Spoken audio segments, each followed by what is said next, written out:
Assalamualaikum warahmatullahi wabarakatuh. Perkenalkan, nama saya Lini Yustika. Saya dengan rekan kelompok saya dari kelompok 8, kami akan menjelaskan materi tentang manajemen likuiditas bank. Sebelumnya saya akan menjelaskan terlebih dahulu pengertian daripada manajemen likuiditas bank.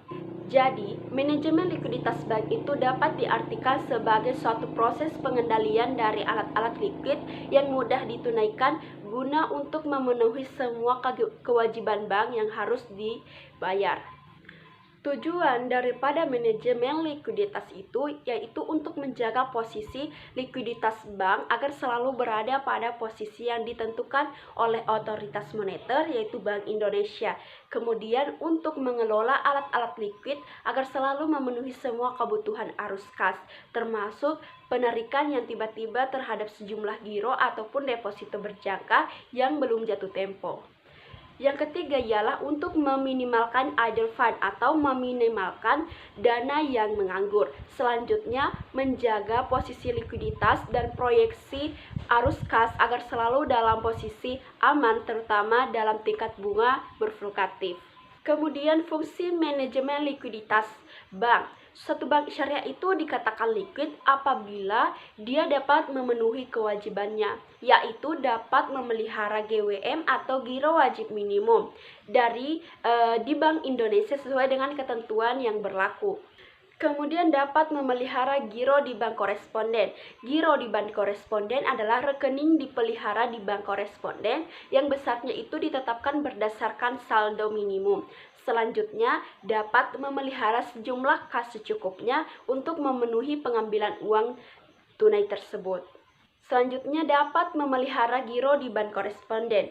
Jadi, giro di bank koresponden adalah rekening yang dipelihara di bank koresponden yang besarnya ditetapkan berdasarkan saldo minimum. Kemudian dapat memelihara sejumlah kas secukupnya untuk memenuhi pengambilan uang tunai. Selanjutnya ialah apa yang dimaksud sebagai trade-off likuiditas dan profitabilitas. Nah, terlebih dahulu saya akan menjelaskan definisi daripada likuiditas dan juga profitabilitas.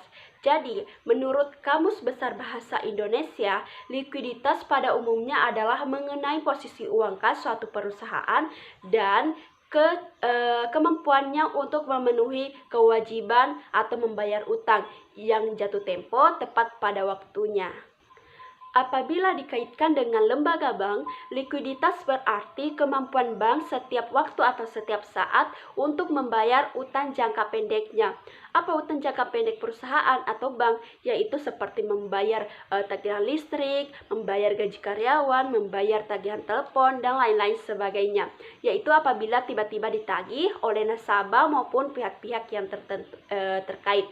Jadi yang dimaksud sebagai likuiditas di sini adalah kemudahan mengubah aset menjadi uang tunai dari masing-masing bank yang bersangkutan. Kemudian profitabilitas. Jadi profitabilitas itu berasal dari kata profit yang artinya laba atau keuntungan. Jadi profitabilitas itu merupakan pendapatan bersih dari penjualan. Ini merupakan kemampuan suatu perusahaan dalam menghasilkan laba selama periode tertentu pada tingkat penjualan aset dan modal saham tertentu. Jadi, trade-off likuiditas dan profitabilitas itu artinya tarik ulur hubungan antara likuiditas dan juga profitabilitas. Dalam usaha untuk mempertahankan sebuah likuiditas pada posisi yang ideal, bank itu dituntut untuk selalu menjaga penarikan dana dari sumber dana yang dititipkannya baik itu dalam bentuk giro, tabungan maupun deposito. Namun di sisi lain, bank juga memiliki kewajiban untuk menjaga penarikan permintaan dana seperti pembiayaan atau kredit yang diberikan kepada nasabah. Keadaan seperti inilah yang menunjukkan adanya hubungan yang saling mempengaruhi antara likuiditas dan juga profitabilitas yang umumnya terjadi tarik kepentingan atau trade-off, yaitu jika likuiditas tinggi maka profitabilitas bank akan rendah.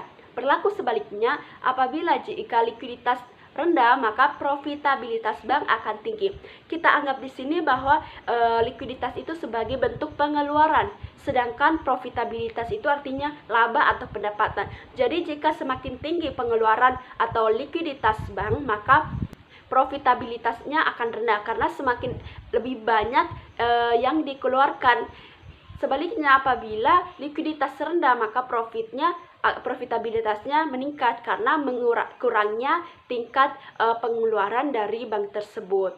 Nah, kondisi seperti inilah yang membutuhkan pengendalian instrumen atau alat-alat likuid yang mudah digunakan, gunanya untuk memenuhi semua kewajiban bank yang segera dibayar dengan menjaga efisiensi bank yang akan berdampak pada meningkatnya profitabilitas bank tersebut. Jika tidak, maka akan terjadi resiko likuiditas yang akhirnya akan mengganggu kegiatan operasional bank. Nah, bagaimana cara mengukur likuiditas bank?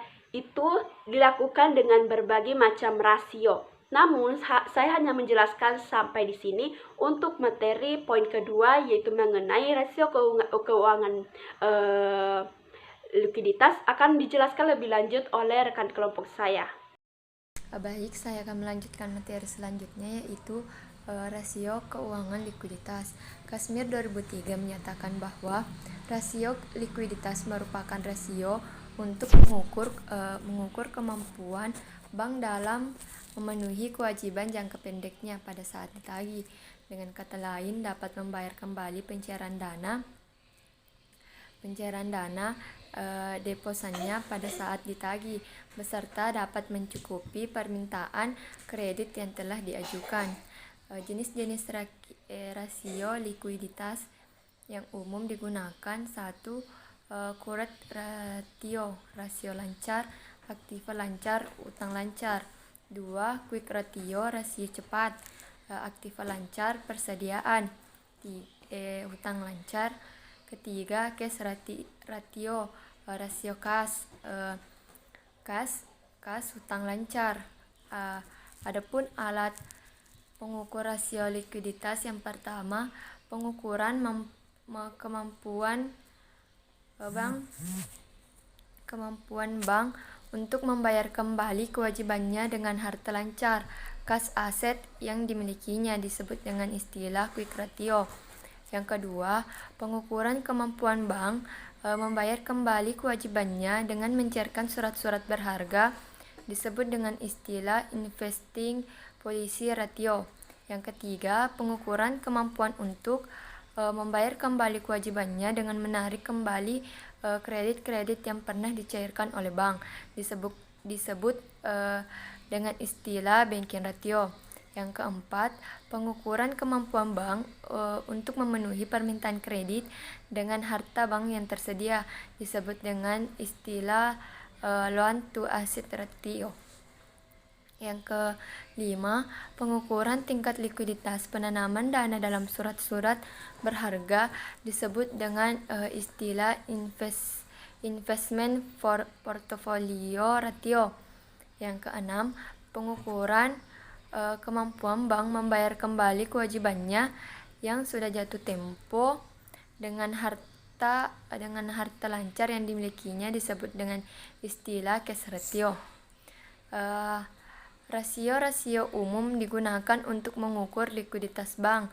Yang pertama, rasio alat likuid terhadap dana pihak ketiga. Rasio ini dapat dijadikan ukuran untuk menilai kemampuan bank dalam memenuhi kebutuhan likuiditas akibat penarikan dana oleh pihak ketiga dengan menggunakan alat-alat likuid bank yang tersedia. Yang kedua, rasio kredit terhadap total dana pihak ketiga. Rasio likuiditas ini sering disebut dengan loan to deposit ratio atau LDR.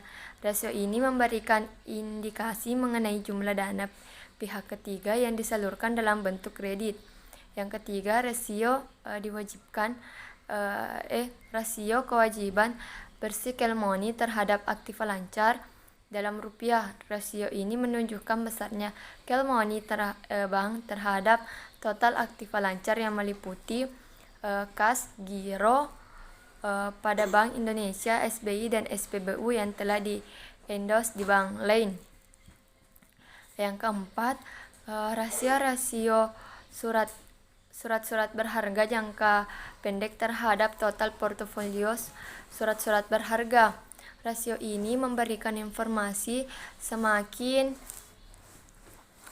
semakin besar porsi penanaman dana dalam surat-surat berharga yang sering jatuh tempo kurang dari 1 tahun terhadap total portofolio surat-surat berharga, semakin pula posisi likuiditas bank. Yang kelima, total kredit terhadap total aset. Rasio ini mengukur kemampuan bank memenuhi permintaan kredit dengan menggunakan aset bank. Kenaikan rasio ini menunjukkan rendahnya likuiditas bank. Mungkin hanya itu, saya kembalikan ke teman saya.